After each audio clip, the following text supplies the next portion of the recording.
Putaran kedua Pilkada Jakarta diprediksi tentu akan berlangsung ketat dan sengit. Tarik-menarik dukungan dari pasangan calon yang sudah legawa keluar arena Pilkada. Pasangan nomor urut 1 kita tahu Agus Silvi sudah berpidato bahkan untuk mengucapkan selamat kepada pasangan nomor urut 2 dan nomor urut 3 yang setidaknya berdasarkan hitungan cepat maupun real count dari KPU DKI Jakarta memiliki suara nomor urut pada unggul pertama dan unggul kedua begitu. Nah, kita saat ini masih bersama dengan Sekjen dari PKB, kemudian PAN, P3 yang kebetulan sama-sama bersama Demokrat di putaran pertama mendukung Agus Silvi.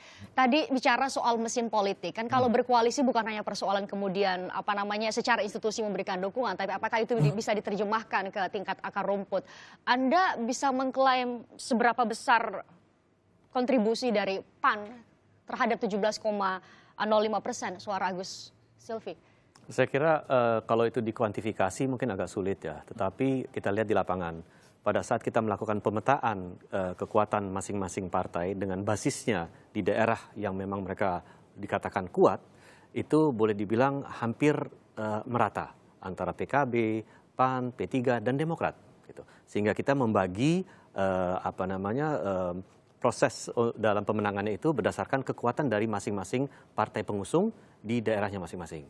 Dan boleh dikatakan di 4 daerah di Jakarta itu kepadatan penduduknya kurang lebih sama. Sehingga memang pekerjaan yang dilakukan oleh masing-masing partai juga kurang lebih sama beratnya, sama kerasnya. Gitu. Sehingga saya rasa boleh dibilang bahwa masing-masing partai membawa nilai dan manfaat yang cukup signifikan dalam 17% angka itu. Nah, kalau ditanya Anda menambah lebih banyak nilainya, kalau uji coba nih, ke pasangan nomor urut 2 atau ke pasangan nomor urut 3 akan nilai PAN, kontribusi PAN akan lebih besar? Pasangan urut mana? Saya lihat begini, kita mendapatkan masukan bahwa dari exit poll bahwa sebagian besar dari pemilih PAN itu justru memilih ke salah satu pasangan calon yang lain, bukan justru pasangan calon yang diusung oleh PAN ketika itu. Memang mengejutkan, saya masih mencoba untuk memahami validitas daripada data tersebut.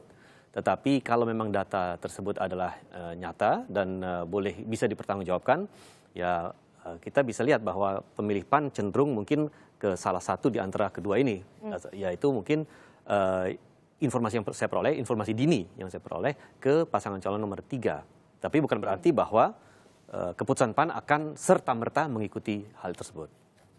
Pasangan nomor 3 setidaknya dari tingkat akar rumput. Kalau PKB sudah dapat laporan kira-kira dari 17,5% kontribusinya, kemudian paling banyak memilih siapa selain nomor urut 1?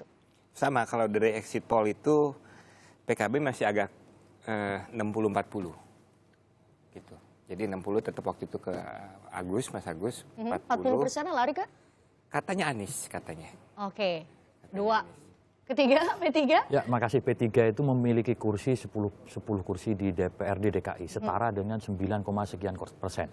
Tetapi terkait dengan pilihan di pemilu DKI periode pertama kemarin, putaran pertama, hasil exit poll bahwa menyebutkan 60% pemilih P3 itu ke Agus Silvi. 25%-nya ke Anies Sandi, 15%-nya ke Ahok Jarot. Tetapi sekali lagi itu gambaran pada putaran pertama. Masih ada suara ke Agus Silvi sebanyak 60%. Apakah kemudian itu menjadi gambaran pilihan sikap P3 berikutnya? Itu nanti kita diputuskan secara resmi. Oke, itu keinginan dari setidaknya berdasarkan exit poll bisa ditampung suara bahwa setidaknya saat ini ya, kembali saya tegaskan lagi setidaknya ke pasangan nomor urut 3 nih, PAN, kemudian PKB, P3. Oke, kita beralih ke ketika saya tanya soal visi misi program kerja, menurut Bang Edi kira-kira yang lebih match, yang lebih sesuai dengan visi misi partai, program kerja nomor urut berapa? Kita ingin melihat Jakarta itu dibangun tidak hanya fisiknya saja, tidak hanya berupa gedung, tidak hanya berupa bangunan dan pulau-pulau reklamasi misalkan saja begitu. Ya, kita juga ingin lihat ada pembangunan warganya, masyarakatnya.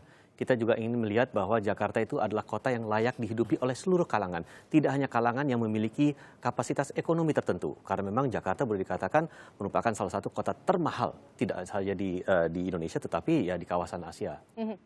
Oleh karena itu kita ingin melihat hal itu dari pasangan calon yang kita usung. Nah, kita juga ingin melihat bahwa Jakarta sudah tertata dengan baik sebagaimana diklaim oleh salah satu pasangan calon. ya yang memang Jadi nomor urut 2, program kerja nomor urut 2 atau program kerja nomor urut 3? Karena kita masih menjalankan proses, saya tidak mau mendahului proses ya untuk memahami siapa yang paling pantas atau paling cocok program dan visinya sesuai dengan PAN. Jadi agak terlalu dini bagi saya untuk menyampaikan pendapat tersebut. Oke, kalau Bang Edi masih menolak bicara menilai atau menakar program kerja mana yang lebih match atau lebih sesuai dengan visi misi PAN, nanti saya akan tanya ke PKB dan P3 juga. Namun usai jeda, kami kembali.